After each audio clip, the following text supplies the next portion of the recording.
Hello, good afternoon, everybody. We are live from ISH in Gurgaon for the Hotelivate Travel Trends chat. With me today are two doyens in the travel business who, surprisingly so, whilst we are having a session on travel, are people who work the travel and the hospitality business at the same time. Hospitality and travel always had this love-hate relationship, and both of them represent the relationship coming together in one human being. So to my left is Arjun. Will not introduce him for where he comes from. Arjun's father, Mr. Sharma, was a pioneer in travel as much as Rai Bahadur M.S. Oberoi would be called the pioneer in hospitality. With Sita, which then became part of Keswani, and then was his own company is called LPTI. His hotel company is called Select Hotels and Resorts. And of course, the best retail address that you can have in Delhi is a Select Walk in Saket, which is also operated under the aegis of Arjun Sharma. So multifaceted along just the industry segments, including retail. And in all my years that one has known Arjun, probably one of the best representatives of the business in India and abroad. To my right is Himmat. If you don't follow his blogs and you don't follow him on Facebook, I suggest you do. Himmat's career started in hotels, surprisingly. Then he went and moved on to Sita, was also part of Keswani, and then started his own hotel brand called Tree of Life Resorts, which are boutique hotels spread across a span in North India, and the only hotel company that is truly dog-friendly in this country. They bring a wealth of experience, not just in travel, but also in hospitality, and the confusions that both segments have together. And they would probably be the best people to advise us, do a little bit of telescopic visioning as to how to start again. I'm sure we've all been part of Zoom calls. Many afternoons and many mornings have gone, and everybody's talking about the same thing. So we brought in this session to see if we could get a fresh opinion, because the world around travel is comprehensively changed. If you were just to see what we are doing today, if the online conference medium starts to go as well as it has over the last couple of weeks, the one segment hotels will never get back, I think, or will not get back in the way it always was probably the MICE segment. People are having weddings on Zoom. People are having DJ shows on Zoom. There are Sangeet functioning happening on Zoom. And Arjun this afternoon was talking about a dealer conference being run by a corporation which is online. So our world's definitely different. It needs to be imagined differently. So we'll start with both of them. And my first question to both of you, and take it in whichever sequence you want, is India's arrival numbers have been much touted, but have been small. Not worth talking about. And whatever they were in the international segment, small as they were, I think international long haul ain't going to happen for at least the foreseeable couple of years. Though I understand charters are still wanting to come into Goa, mainly from the CIS countries. So the government isn't going to help the travel or the hospitality industry, as they've very clearly shown over the last couple of months.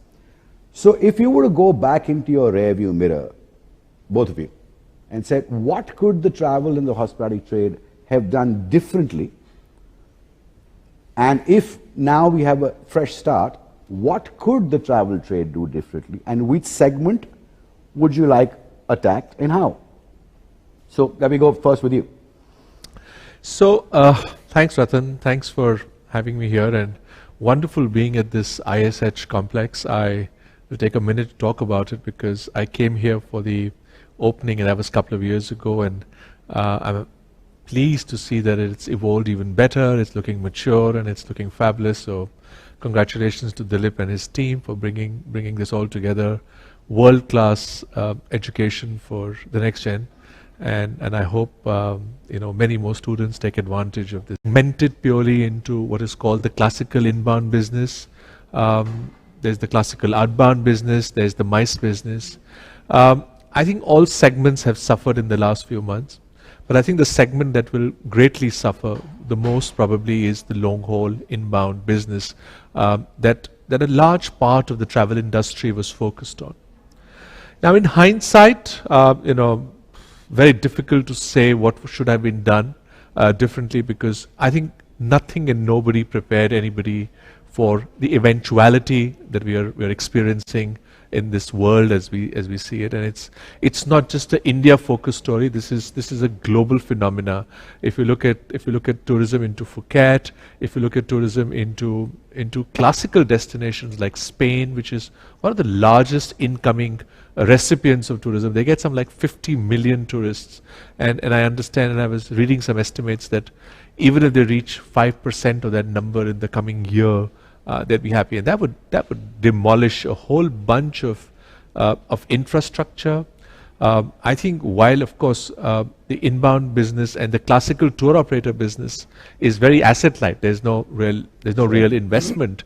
Our biggest investment is people, and yes, it is sad to furlough them, to lose them, to retrain them. But I think there are more pains across the value chain of the whole industry. So if you look at aviation, if you look at hotels, my partners in the global world of tourism is TUI, which is the world's largest travel company. We had a asset heavy approach, which meant investment in hotels, which meant investment in cruise ships. The cruising industry, has been very badly hit. There are boats parked midstream. And I think there are issues affecting it. So I think the whole juggernaut of the world of tourism is greatly disturbed.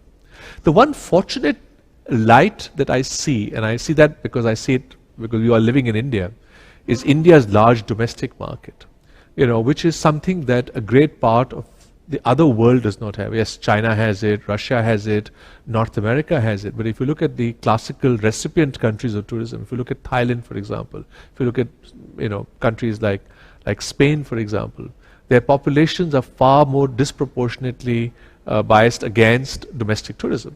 So as a result, I think India's tourism story will have to be for the longest time domestic focused. It will be something that is inevitable. We're already seeing green shoots of recovery happening in the hospitality industry. We spoke about it a little earlier. My own hotel, Select Hotels, let's say the hotel in Manesar, is now doing close to 85-90% occupancy on weekends. Weekdays is about 35-40%. Yes, we lost a big segment of the MICE business. So I guess that will take a while to recover, as we spoke about it. But there's innovation happening, small weddings, small family groups, because people have been locked up for 6 months, 7 months. So I guess the classical tour operators and travel industry will actually struggle to bite into that business, because what's really happened is that business has actually bypassed them and gone directly. The hotel industry has today built models where it reaches the B2C customer directly, or it goes through the aggregators of the online business. So really, for the pure travel and tourism industry, it's going to be a very tough haul. The one area that I can see some of them developing is an area where hotels lack and aggregators lack is multi-destination specialists. So if you want to go for a 10-day holiday to Rajasthan, for example, you typically will need a travel agent or a tour operator to help you build the experiences. I'm sure Himmat can build experiences around his Jaipur property. I can build experiences around the Manesar. But if a person wants to go from Jaipur to Jaisalmer or Jodhpur or the area around that, I think that is an area where the travel and tourism industry needs to work with the hospitality industry to piece together that classical itinerary, because they have the expertise. They've been doing it for the Western market, for want of a better word, the inbound market. I think they need to do that for the domestic market. So I think I'll stop here. I've said a lot, but it's a challenging time. Himmat, anything to add?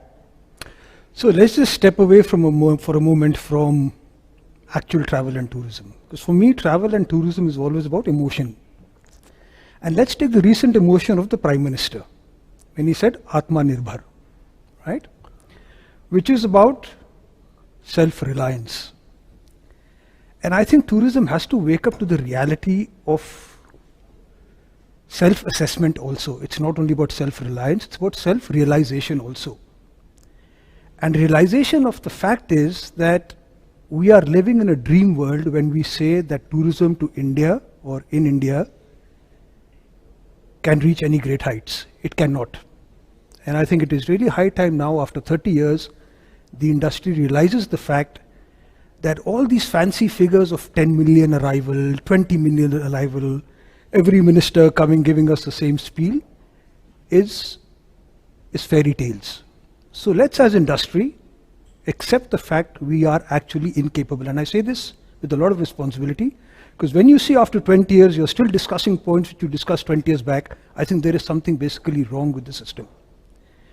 We also have to stop harping about, and I think Corona has taught us a huge lesson as industry, this 10% contribution to GDP, 10% contribution to national employment. The government didn't care for you. All the finance minister could say is, "Theek hai, that is what you're worth." So when are we as industry going to realize that are we really building these castles in the air, or do we really have any meat with us? Why is tourism always taken for inbound tourism only? I mean, we keep tom-tomming this 10 million figure arrivals. And Arjun will bear me out.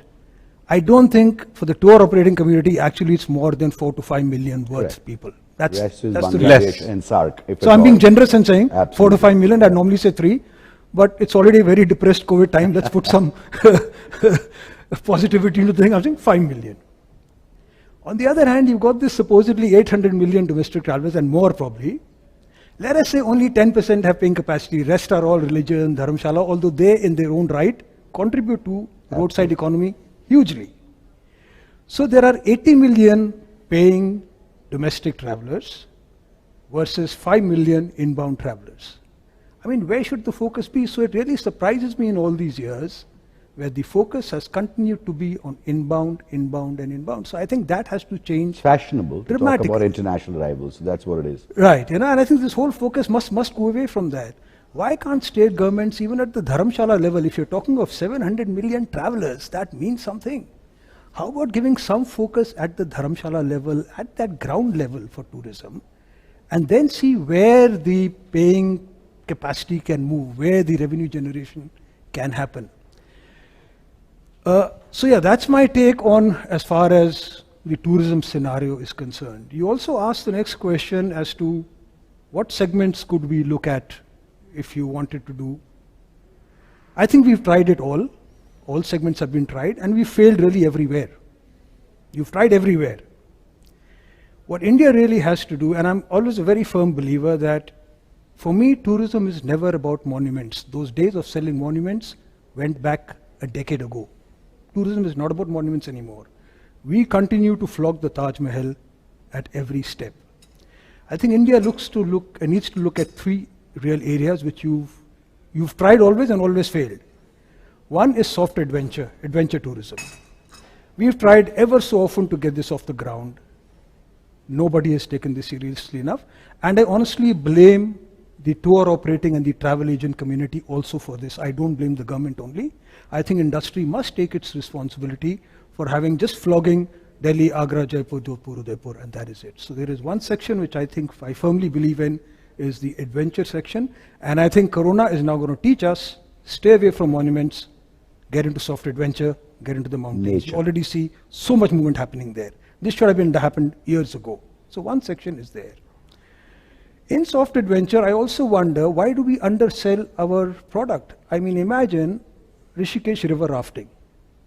In Europe or anywhere else, you would pay a bomb to do an activity like that. We are selling it for 800 rupees including lunch. Why? So either you go that cheap route, or then the government comes in, bans everything on the river and says, okay, you can't do it at all. Where is the balance, right? So adventure tourism is one. We've been tom-tomming wellness forever. And I think our wellness stops either at Ayurveda or at yoga. We can't think beyond that. And that has also now become like a PCO. Everybody's doing Ayurveda at cheap pricing. Industry again must look into this and start incorporating this into the normal programs which we do. I think there is huge potential for wellness in a larger way. But industry must wake up to the fact that it's not about city hopping anymore, it's more about the softer forms of tourism. And the third one, which I personally do not believe in, but I know there is huge potential in this country, is the wildlife segment. Again, flouted only with the tiger. There's so much pressure on the tiger, and I'm saying wildlife does not have to be tiger, it has to be nature, it has to be forest, it has to be the whole story which you have to tell. It can't be tiger, tiger, tiger all the time. So what is India really selling today? You got the Taj Mahal on one hand, and you got the poor tiger on the other hand. That's really a product, with some ornaments thrown in. And then we wonder, why are the arrivals only what they are? So yeah, that's the reality as far as I see it. So, and it was a last question that we discussed yesterday. So suppose both of you were to be part of an advisory board, a twosome, who were to tell hospitality and co-agencies, and what is the 3-4 product lines, and how would you tell them to marry together, come together, and actually put these 4-5 pieces so that the industry moves in 4 segments and 5 segments commonly? Everybody walks parallelly together. At the end of the day, the 2 parallel lines should form the final goal. Because otherwise, this has been chatted about even individually, customization, coffee plantations to tea plantations and multiple other pieces. But if you had to give 4 segments to say all agencies and hospitality providers who are multi-locational could work together in this form, what could those 4 promotional stroke package pieces be, and in what 4 directions? So I think Himmat has already touched on this big issue of, the Taj Mahal and the tigers being flouted. I think, a country of our size, of our demographic, 1.3 billion people, we will always need multiple products. We cannot be a country which is like we can't become a Bhutan, for instance. We can't say, listen, we only want customers who are going to be spending $500 a night and more. Yes, there can be segments of it, great segments of it. I think, for example, our wildlife tourism certainly should be more high-end, because you don't want to make tiger a spectacle for every Tom, Dick and Harry. People must pay premium. You want to go see the gorillas in Africa. You're paying close to $2,000 per person per day on a trip like that. For a 5-day trip, you spend a lot of money as a family to go see the gorillas. So similarly, our tiger is our national heritage. We need to position it in a different way. But then, on the other hand, you also need to bring in, mass tourism into the beaches. You need to bring in tourism which brings in you the volumes. We have a coastline. I'm not saying necessarily Goa only. We have a whole Gujarat coastline. We have a Karnataka coastline. We have coastlines that are absolutely available. Again, it has to be eco-sensitive. We can actually see some of the, we can realize that there are good examples and bad examples. It doesn't mean that we have to create an Antalya. We don't need an Antalya with every hotel being a 1,000-bed hotel, and you get, a 5-star hotel selling for $40 a night there for the charter market. But I think there's a nice balance out there. So I think as a country, we need to pick pockets. We need to pick what are our strengths. If we've been talking about a national tourism board, in fact, if I go back and look at my father's notes, he was part of a committee called the National Tourism. No, it was the Muhammad Yunus Committee report. Can you imagine? I'm now remembering. Muhammad Yunus Committee report of 1986, which was formed by Rajiv Gandhi to look into the tourism infrastructure. And that said, create a national tourism board and take it out of the government. Sure. And it's something that I've been echoing across many tourism forums for many years, and saying that, listen, government, give it back. For example, a lot of Canadian tourism is in private hands. Lots of countries have given it up. It's not this is about professionals running it. STPB is a prime example Exactly. of the best of the business. We don't mind paying the 12%, 18% GST, but as long as some part of it goes into directly funding it, we don't even need it. So the whole model of tourism has to be relooked at. This cannot be run by the classical bureaucrat. We've had some very great bureaucrats. Amitabh Kant is a classic example of an amazing bureaucrat. Incredible India, God's Own Country. I think we've done some amazing stuff out there. But I think really this whole concept of PR, social media, all that. In fact, it's ironical that our Prime Minister is far more advanced on the social media strategy than is probably some of his bureaucrats who should be creating social media storms. I would say, we've heard of cytokine storms, but I think what we need is a social media storm on tourism. We will have to rebuild tourism India, and I think this is an opportunity to be self-reliant. I think the great Indian domestic market has to be looked at. There's no question about it. The classical markets will come back. There's no question about it. India is still very appealing to this thing. Just to tell you, for example, Goa, our own company, TUI, we have 5 aircrafts planned for this winter starting November. Now, we don't know whether they'll operate or not, but they're on schedule. They are open for bookings. Bookings are low, but we are hoping that people will come back from the UK into Goa. So it's and there is demand. It's not as if there's no demand, but I think we're all hoping for a vaccine to come back October, November. Now I think it's going to get probably pushed into next year. So I don't know what's going to happen to all these charter flights, because the other problem we have as a nation is that we tend to attract the older customer. Our demographic is more an older customer than a younger customer out there. So we have to now create products which are more products for the younger people, more experiences. It's really, as Himmat said, it's not about just, taking them to mountains. They want to have real experiences with real people. And I think if there are lots of children and kids out there listening to this, and I would really recommend to them that, think out of the box, look at how you can help create, culinary tourism, how you can create tourism around real people. We have the mountains of Uttaranchal, the villages. There's a whole global movement. Whereas technology is eating up everybody's brains and heads, there is a segment that wants to see the real world. So I think India has the opportunity. I wouldn't give up on foreign tourism. I think it's there, but I think we have to repackage it. So it's the, how should I say, 28-year-old to the 40-year-old that we need to needs to be segmented, packaged, and customized to. Absolutely. In the variety that they look for, in the experiences that they look for, local, culinary, shopping, leisure, luxury, wellness. And authentic experiences. And authentic experiences. Authentic experiences. Mass marketing the whole piece. So I had a special question for you, Himmat. Your hotels are probably the only ones across the board that are pet friendly. Heritage Village Manesar as well. Okay, so but that's one, even I have the same one, but I won't talk about the singular one, but he's probably the only one. Well done. Which is fantastic. Do you think other hotel companies hotels should? And 2, why does everybody concentrate on only being pet friendly, meaning dogs? Why can't you be pet friendly? Because there are lots of different categories of pets. Ever thought about it? It's something we've thought about internally, haven't found the answer, but it's almost like a customized piece, because the number of people who want to travel with their pets is actually huge. Yeah. So Booking.com did a survey for trends of 2020-21, and one of the 8 top trends was pet-friendly travel. One of them will increase hugely within India and overseas also. I think hotels are mostly hesitant of putting on the pet-friendly tag, and I would imagine if you're a 100, 150, 200 room hotel, how do you manage it if there are 5, 7, 8 pets? Right? Plus, do these hotels which are built in small pieces of land, do they have the space available for pets to come? So there is a constraint on everybody becoming pet-friendly. There is also a fear that I may lose business because some clients don't like pets. So I think at the back of many minds is how will we handle it, what will our customers say?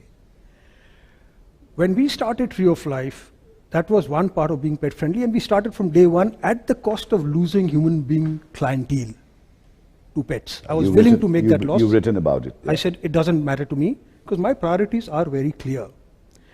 Then, as you know, Rattan, we took it a step forward and I started a dog story.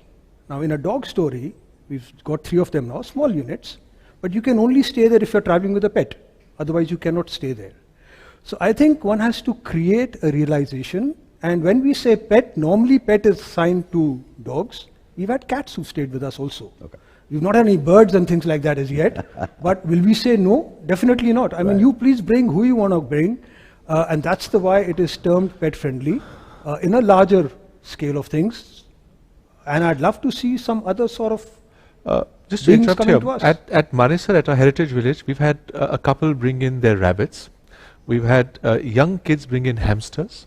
So we've had that because we have 12 acres of land, so we've been able to do that. In fact, our team even has an organic menu for for pet food. Yeah, You so can, does you he, know. so do we. So Yeah, that's you know, Yeah, and, because, and you with know- organic, like it's, you can pick what you like. It's up to that. Because a lot of hotels, Rattan, what they do is just put the tag pet friendly, and which means you can get your dog in. We don't care after that. Yeah, We don't do same. anything for him. It's just a privilege you're allowing, and it's done in a very privileged fashion, like you're allowed to bring your dog in. So one last I think do more. question, which may go a little take a controversial route. Internationally, one segment is senior citizens group, and they market to the senior citizen group. Internationally, the LGBTQ group is marketed to specifically. I know we've been, legal, illegal, etc. Would you think of it as being something to market on? Should we all, as hospitality, actually say, we are proud to welcome, regardless of what the local cacophony of noise might be around it? Because there's a lot of people who probably don't want to be overt about it, but would probably be very happy to travel if you recognize them. But it's a segment, it's a large segment. Well, I think we have to, if you want to broad base our tourism product, which we must, and I think, I really want to put this blame squarely on the shoulders of our hospitality leadership. If you really look at it, everybody has just built the classical hotel out there, aimed at the Western tourist and hoping that it kind of adapts to the Indian tourist. 23 years ago, Rattan, I built a hotel in Goa, and I can say which is an all-inclusive resort. Right. It is still probably one of the only all-inclusive resorts in the country. Yes, people provide an all-inclusive package where you get a food and a drink. Now, if you look at the great spectrum of hotels overseas, there's so much. There's adults only. There is the LGBT community only. There are art-friendly hotels. I think the time has come when pet-friendly is certainly a great niche, but there is a product out there, and there's a need for customers to reach out there. And you can easily do that. And it is for the hospitality industry to pick up these trends. You can't just have a one-fit-all and say, listen, I have a hotel. I can do art, I'll do pets, I'll do LGBT, I'll do everything. You can't be everything to everybody. You have to pick and choose. And I think this is also really where the industry has to evolve and pick up global concepts. So great segmentation there. Manav, anybody asking questions? Do we need to keep the floor open? We could just keep rolling? Okay, great. So just to close up on the piece, segmentation, some pieces, customization, second piece, the newer segments that we talked about where we, I think, need to go and dig deeper and open our hearts and minds towards following that through. Thank you very much for being a wonderful audience. Just to comfort everybody, we were wearing masks before we came in here. We've been very comfortable and very safe with our social distancing through the day that we've spent here. So that should be a learning for all of you, because all of you will need to learn it, operate your hotels in that manner. Have a great afternoon. Thank you very much.